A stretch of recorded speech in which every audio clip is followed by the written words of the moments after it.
Welcome to our channel, where we tell the stories behind America's most haunting crimes. Stories that shaped how the world understands violence, responsibility, and silence. Today's case is not about a killer's fame. It is about a woman whose death changed psychology, policing, and public conscience forever. Her name was Kitty Genovese.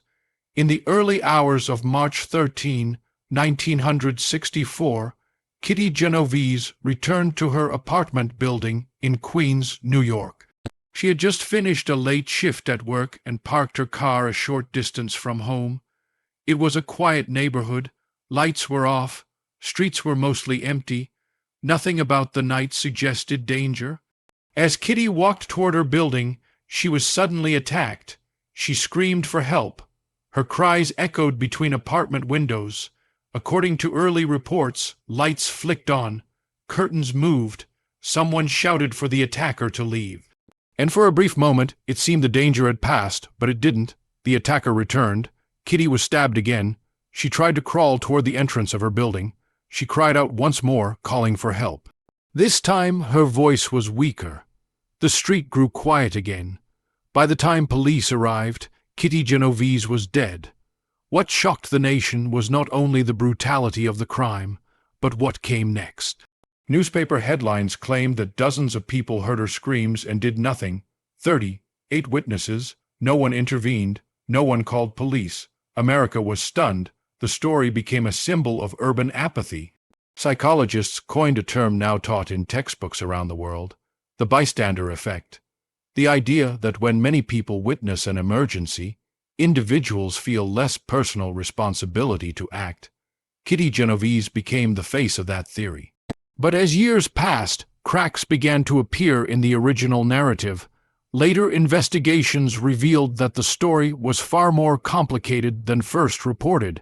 Some neighbors did hear screams, but many believed it was a domestic argument. Some did call police, but not immediately, and not always clearly. Others were afraid. A few tried to help in small ways that were never acknowledged. The image of 38 cold, indifferent witnesses was not entirely accurate. Still, the damage was done. Kitty's name had already entered history as a lesson, rather than a life. Kitty was more than a case study. She was a young woman with dreams, friends, routines, and plans for the future.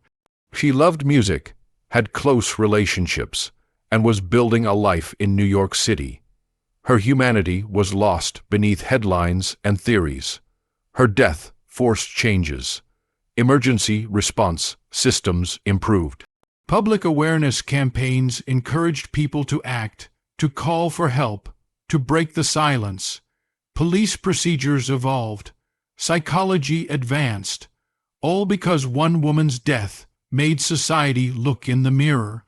Decades later, Kitty Genovese's story is still told, sometimes inaccurately, sometimes incompletely, but always powerfully. Her case asks a question that still matters today. When someone cries for help, what will you do? Kitty Genovese did not die forgotten. Her name continues to remind the world that silence can be deadly, and that responsibility belongs to everyone.